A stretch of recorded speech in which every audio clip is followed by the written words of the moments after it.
বাদুড়িয়ায় আম চাষে বিপাকে কৃষক, ফলন ভালো হলেও দাম নিয়ে হতাশা। এবার উত্তর চব্বিশ পরগনার বাদুড়িয়ায় আমের ফলন উল্লেখযোগ্য পরিমাণে হয়েছে। এলাকা জুড়ে গুটি, হাড়িভাঙা, ল্যাংড়া, আম্রপল্লী প্রভৃতি জাতের আমে ভরে উঠেছে বাগান। তবে এত ফলনের পরেও খুশি নন এলাকার আম চাষিরা, কারণ ভিন রাজ্যে পর্যাপ্ত চাহিদা থাকলেও আশানুরূপ দাম মিলছে না বাজারে।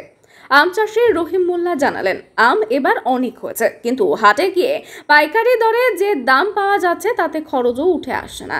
একই কথা বলছেন কৃষক জহিরুল হক। তিনি বলেন, কলকাতার পাইকারেরা দাম কমিয়েছে, বাইরে থেকে আম ঢুকছে অনেক, তাই দর কম। অথচ আমাদের এখানে আম চাষের খরচ বেড়েছে সার, কীটনাশক এবং শ্রমিকের দামের জন্য। স্থানীয় কৃষি দপ্তরের আধিকারিকরা জানিয়েছেন, এবারের অনুকূল আবহাওয়া ও সময় মতো পরিচর্যার ফলে আমের ফলন বেশি হয়েছে, কিন্তু রাজ্য ও আন্তঃরাজ্যে পর্যাপ্ত পরিমাণে বিপণনের সঠিক ব্যবস্থা না থাকায় কৃষকরা ন্যায্য দাম পাচ্ছেন না। এই অবস্থায় অনেকেই আম সংরক্ষণ বা রপ্তানির জন্য সরকারি সহায়তার দাবি তুলেছেন। চাষিরা চাইছেন সরাসরি সরকারিভাবে সংগ্রহ ও রপ্তানির ব্যবস্থা হোক, যাতে তারা মধ্যস্থতা ভোগীদের ফাঁদে না পড়ে ন্যায্য মূল্য পেতে পারে।